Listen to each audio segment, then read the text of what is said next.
lot of people were requesting if Filmora would update the keyframing panel in the newest release, which is Filmora 15. But guess what?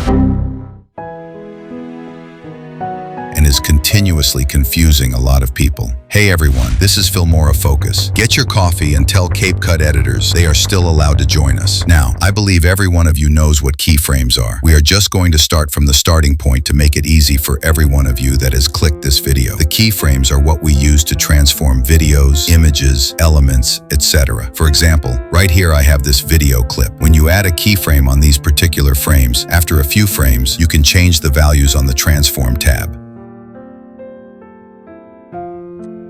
And right there, we can say you have just animated your video clip, and that's possible through keyframes. And now I think that's clear enough, better than CapCut fellows can do. Alright, now there are a few things that you have to understand, which is the reason for this video. There is scale, position, Y, and X. Rotation. Now you can use the scale to animate your video, making it bigger or smaller.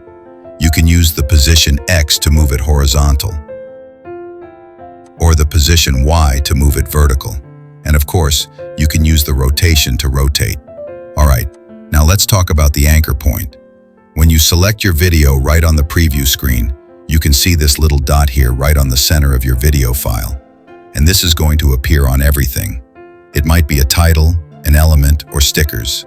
This little dot here is going to appear, and that's your anchor point. Now this just refers to a certain particular point that you don't want to rotate. Which means if you animate the rotation of this whole video, this particular point is not going to move. Now for some creativity, you can move the anchor point, like for example right on this corner. And now after that, you can rotate your video clip just like you are seeing right now. And that's the anchor point. Now that you understand the keyframe and the Transform tab, let's move to a little bit complex part. Now if you look carefully on this animation here, you find out that this object is moving with the same speed on the first frame until the last frame, which is not good. Imagine if a car would stop just as abrupt as that. That's not what we want.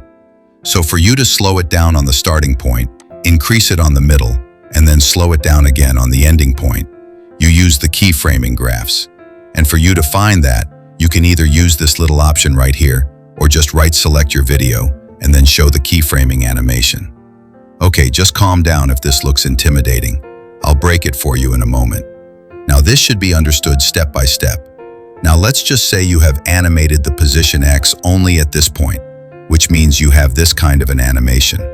So to make this smooth, you have to select the position right here, and then the position X keyframes are going to be showing up down here.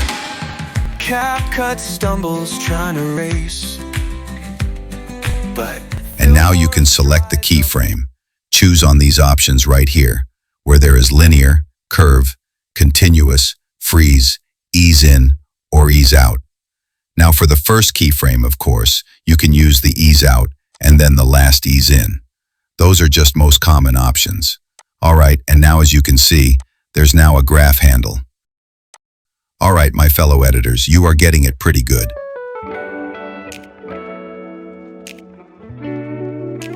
Now let's say you didn't just animate the position X, but you also animated the scale width and the scale height. Now the proper method here is, you just have to make sure that you select each of them and then add the graphs. Which means after selecting the width scaling, you're also going to select the height scaling, the position X, the position Y, the rotation.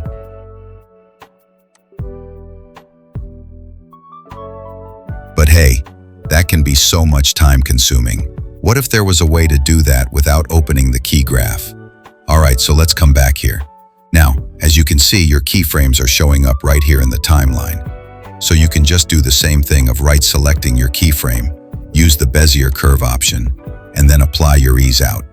And this is going to apply to all of the parameters.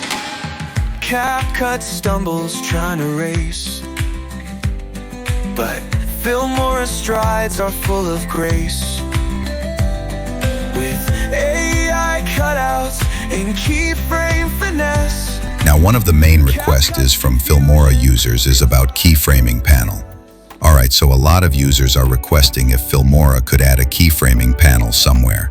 Maybe on the video properties, not just in the timeline. So once Filmora give us that update, I'll be here to explain it to you again. With AI cutouts and keyframe finesse, CapCut's confusion feels like a mess.